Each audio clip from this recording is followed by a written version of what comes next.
शहर के mall road पर United form of bank union UFBU इकाई सोलन ने अपनी मांगों को लेकर केंद्र सरकार के खिलाफ जोरदार नारेबाजी की।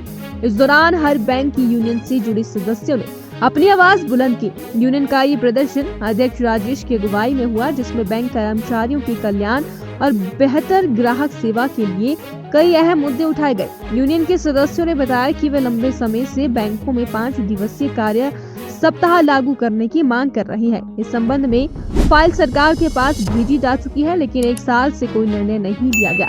यूएफबीयू के प्रवक्ता ने कहा कि डिजिटल बैंकिंग पहले से ही मजबूत हो चुकी है और अधिकांश सरकारी व कॉर्पोरेट कार्यालय सप्ताह में 5 दिन काम करते हैं, इसलिए बैंकों में भी इसे लागू किया जाना चाहिए। इससे ग्राहकों की सेवा और कर्मचारियों की उत्पादकता दोनों में सुधार होगा।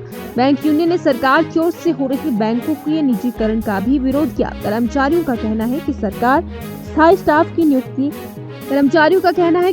स्थायी स्टाफ की भर्ती नहीं कर रहा है और ठेकेदारी प्रथा लागू की जा रही है, जिससे नए कर्मचारियों का शोषण हो रहा है।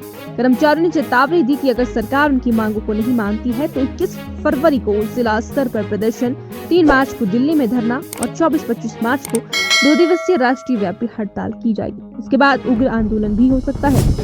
आज का जो हमारा ये डेमोन्स्ट्रेशन हुआ है, ये हमारा यूएफबीयू जो कि बैंकिंग की सभी यूनियनों का एक साझा मंच है, उसके बैनर के नीचे हुआ है। और ये हमारी ऑल इंडिया लेवल के जो यूएफबीयू की आह्वान है, उसके अंतर्गत ही हमने आज का डेमोन्स्ट्रेशन किया है। इस डेमोन्स्ट्रेशन का जो मुख्य जो हमारा उद्देश्य है वो ये है कि जो हमारा एक तो जो 12वां द्विपक्षीय समझौता जो हमारा इंडियन बैंक एसोसिएशन के साथ जो हुआ है, उसके जो समझौते हुए वो पूरी तरह से लागू नहीं हुए हैं। उसके साथ ही जो बैंकिंग इंडस्ट्री में जो बैंक में काम करने वाले कर्मचारी हैं, उनके ऊपर जो अटैक हैं वो और बढ़ गए हैं। इसमें बैंकों में आज इतना ज़्यादा जो वर्कलोड हो गया है, उसके हिसाब से रिक्रूटमेंट नहीं हो रही है, ना ही तो किसी भी कैडर के अंदर, ना ही तो हमारा सबॉर्डिनेट से लेके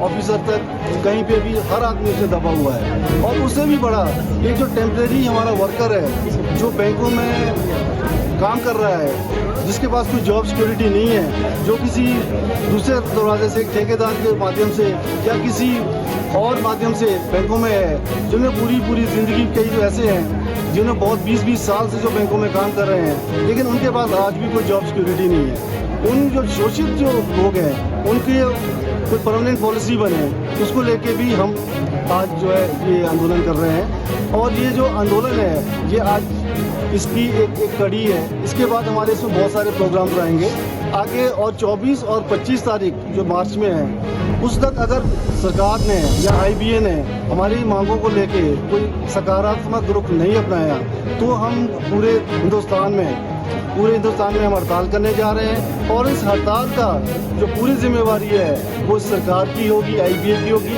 क्योंकि हम उन्हें पहले ही कई तरह से हम उनको बता चुके हैं, अलग अलग माध्यमों से हम प्रोटेस्ट कर रहे हैं। पिछले जो हमारा एक 5 दिवसीय बैंकिंग को जो लेके हम पिछले कम से कम 10 साल से हम संघर्ष करते हैं, जबकि दूसरी हर जगह आप LIC में चले जाइए, दूसरे जितने फाइनेंशियल जो हमारे जो स्टॉक एक्सचेंज वगैरह इस तरह के होते हैं, वहाँ हर जगह 5 डे वीक है और उनका काम बहुत बढ़िया से चल रहा है। हम जब बोल रहे हैं कि हम अल्टरनेट बैंकिंग आपको दे रहे हैं, जो 24 आवर्स बैंकिंग मिल रही है, तो हम ये पूछना चाह रहे हैं कि बैंकों में 5 दिवसीय है, अगर आप 5 दिवसीय कर देते हैं तो आपको क्या दिक्कत आ रही है? ये बैंक के जो कर्मचारी है उनके हितों के खिलाफ है, उनके साथ ये भेदभावपूर्ण है। तो इन डिमांडों को लेके हम अपना जो एजुटेशन है और भी इसको आगे आने वाले दिनों में स्ट्रॉन्ग करेंगे और 24-25 तारीख को पूरे हिंदुस्तान में एक बेहतर और सरकार के खिलाफ जो हमारी जो है हड़ताल का आयोजन करेंगे।